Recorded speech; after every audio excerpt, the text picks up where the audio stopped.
Today ay sisilipin natin ang isang simbahan na nakatayo sa ilalim ng isang malaking bato.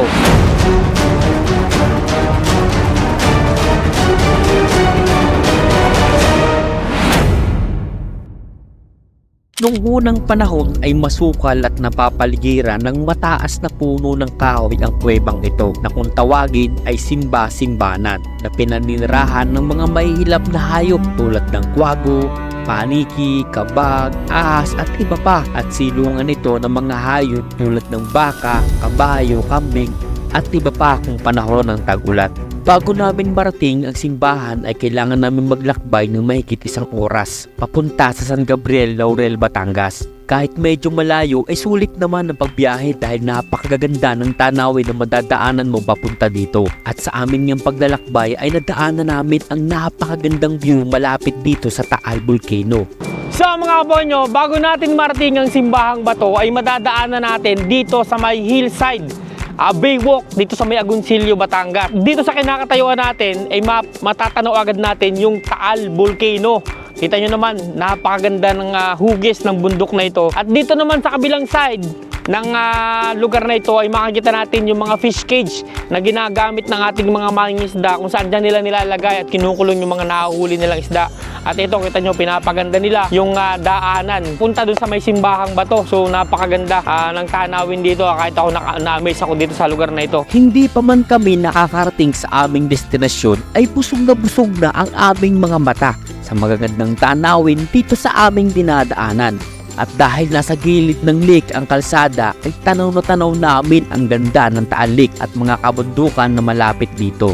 At sa aming patuloy na paglalakbay ay narating din namin sa wakas ang aming destinasyon. At pagpasok pa lang sa entrance ng simbahan ay sobrang napahanga na ako sa ganda ng pagkakagawa nitong simbahan. So mga kaponyo, andito na tayo sa tinatawag nilang simbahang bato. So dito pa lang, pagpasok nyo pa lang dito ay makikita nyo na agad yung pangalang simbahang bato na which is hindi siya pintura. Mga kaponyo, gawa siya sa mga pira-pirasong bato na ginawa nilang pangalan. So talagang hindi talaga to mabubura. So tara, samahan nyo ako mga kaponyo at pasukin natin at tingnan natin ano ba ang meron dito sa simbahang bato. So mga kaponyo, kung pupunta kayo dito ay wala kayong aalalahanin na baka ma-CR kayo o matawagin kayo ng kalikasan, kasi dito sa kabilang gilid ay meron naman ditong mga CR na pwede kayong mag-CR dito. Sa bandang gilid, meron tayong makikita rito na statue ni Birheng Maria. Ayan. So gawa din siya, nakadikit siya sa bato. So napakaganda. So ito ata ay sa wishing well ba o ano, na pwede kayong maglaglag ng barya, pwede kayong mag-wish. So kung mapapansin nyo, ito, meron kayong makikita dyan na mga barya na pwede tayong maghulog dyan at magdasal kayo, humiling kayo kung ano yung gusto nyong hilingin. So ito yung pinakabakod, makikita nyo dyan. So baybayin natin dito at dun sa may bandang gitna, naandun yung entrance ng simbahang bato. So napakalilim dito mga kaponyo, napakaganda rito. Kaya kung pupunta kayo dito ay kahit pumunta kayo ng tanghaling tapat, hindi kayo maiinitan. At kung gusto nyo magpahinga, sa kabilang side dito ay meron kayong mauupuan. Ito makikita nyo, ayan. At dito makikita natin ang sobrang laking puno. Hindi ko alam kung anong puno yan, pero kung alam nyo, comment nyo sa baba ng video natin kung alam nyo kung anong klaseng puno ito. Kasi ako hindi ko talaga alam. No? So dito naman sa kabilang side, ayan, makikita natin dito. Puntahan natin. Uy, malalim pala to. So mga kaponyo dito, ayan, kita nyo. Nasa gilid siya ng bato. At dito sa ilalim, kita nyo ang daming barya. Sobrang dami. So hindi ko lang alam kung pwede siyang babain. So mga kaponyo, babain natin para malaman natin kung ano ba ang meron dito. Grabe. So ito, ginawa na lang talaga to. Pinaka-pader ng hukay na ito para hindi gumuho yung mga lupa. Ganda rito. So kung mapapansin nyo mga kaponyo, napakadaming barya. So siguro naglalaglag silang barya dito, humihiling sila at nagdadasal sila dito sa pinaka parang well. So dito, mula rito, pwede kayong magdasal at tumingala at makikita nyo ang imahe ni Jesucristo na nakapako sa krus. So tara, puntahan pa natin dito. Napakaganda. Talagang ginawa nila ng maayos at kung mapapansin nyo mga kaponyo yung bato, napakaganda ng bato. So medyo parang hindi ko alam kung delikado na yung mga ugat-ugat na yan, kung malalaglag siya o hindi. So ito mga kaponyo, so kung mapapansin nyo, ayan, inukita nila yung bato para mailapag nila dito yung mga hose. So dito, ayan, makikita nyo yung gilid. Oh. Hindi natin alam kung anong meron dito sa gilid ng batong na to. Kasi parang nakakawang na siya rito. Parang kawang na siya dun sa kabilang bato. So hindi ko alam kung safe pa ba to o matibay pa to. O baka isang lindol na lang, baka guguho na tong bato na to. Kasi hindi na siya nakadikit sa kabilang bato eh. So ito, mapapansin nyo, kawang siya. Oh. So yan. So kung mapapansin nyo rito mga kaponyo, yung ugat ng mga puno, talagang tumatago sa bato. Ganun sila kalakas yung mga ugat ng mga puno.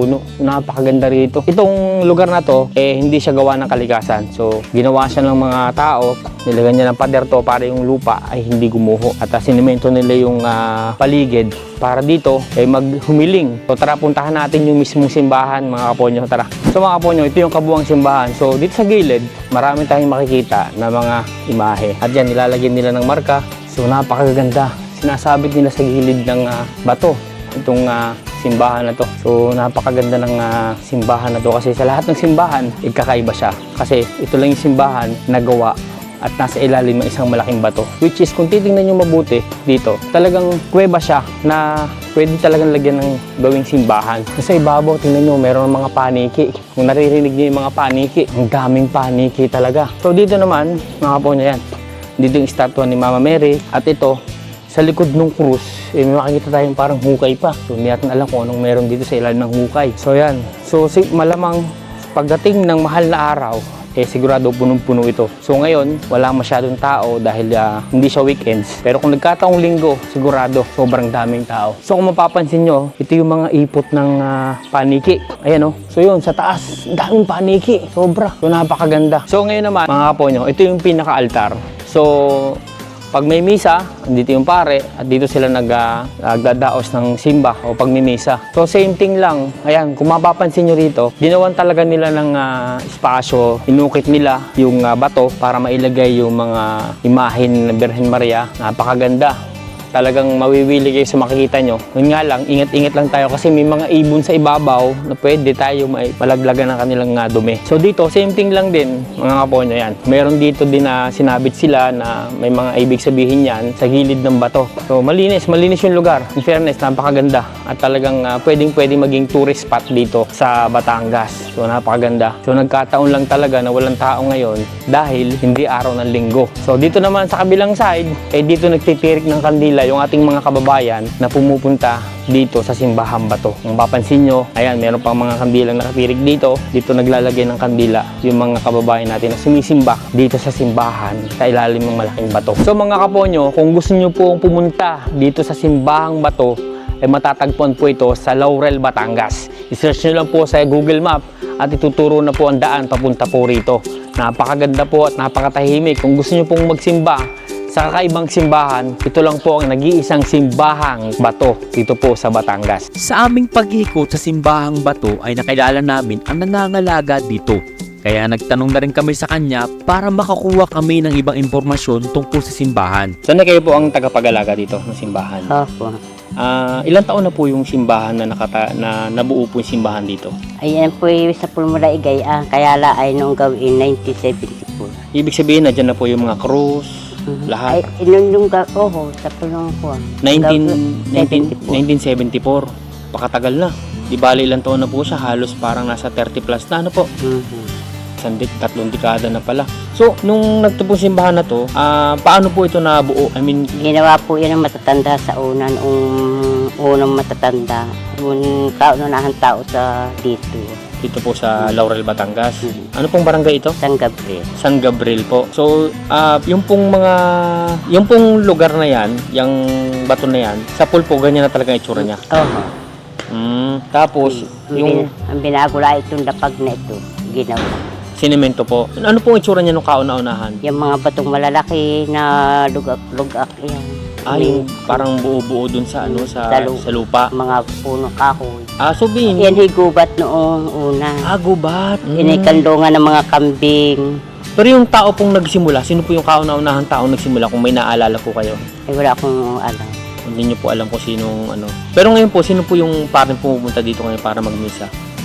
Pare sa bayan. Pasabahin po. Kailan po yung every ano po ang misa dito sa simbahan? Tuwing katapusan ng buwan ng katapusan linggo. So isang beses lang po sa isang buwan. Okay po.